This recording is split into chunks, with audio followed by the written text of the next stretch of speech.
Washington has been calling for a North Korean regime change following the latest provocation. In contrast, U.S. Secretary of State Rex Tillerson pointed out the door for dialogue is open. Meanwhile, Pyongyang's nuclear threat is set to top discussions in the upcoming meeting between top diplomats. Connie Kim gets us up to speed with the developments. North Korea's recent long-range ballistic missile launches, believed to be able to reach major cities of the U.S., have led to growing calls within Washington for a more stern approach on Pyongyang. But the U.S. Secretary of State has reaffirmed that the U.S. still wants dialogue with North Korea.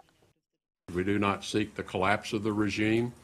We do not seek an accelerated reunification of the peninsula. And we hope that at some point they will begin to understand that, and that we would like to sit and have a dialogue with them about the future that will give them the security they seek. However, with North Korea's missile development taking leaps as shown in recent test launches, other key figures in Washington are saying that the time for talks with Pyongyang is over and that the U.S. should be preparing for a North Korean regime change. U.S. Senator Lindsey Graham, speaking to NBC, quoted President Trump in saying that there will be war with North Korea over its missile program if Pyongyang continues to try to hit the U.S. with an ICBM. Meanwhile, the White House's stance remains unchanged. All options are on the table in resolving the North's nuclear issue.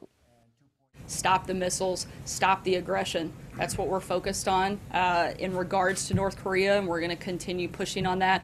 Stopping Pyongyang's belligerent behavior is also an urgent task that Seoul shoulders, with the issue topping the agenda at next week's foreign ministers' meeting of the ASEAN Regional Forum.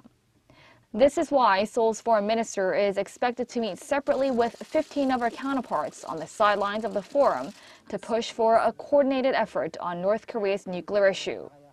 And with North Korea also attending the event, attention is geared on what message the regional forum will send to the North to ease tensions on the Korean peninsula. Connie Kim, Arirang News.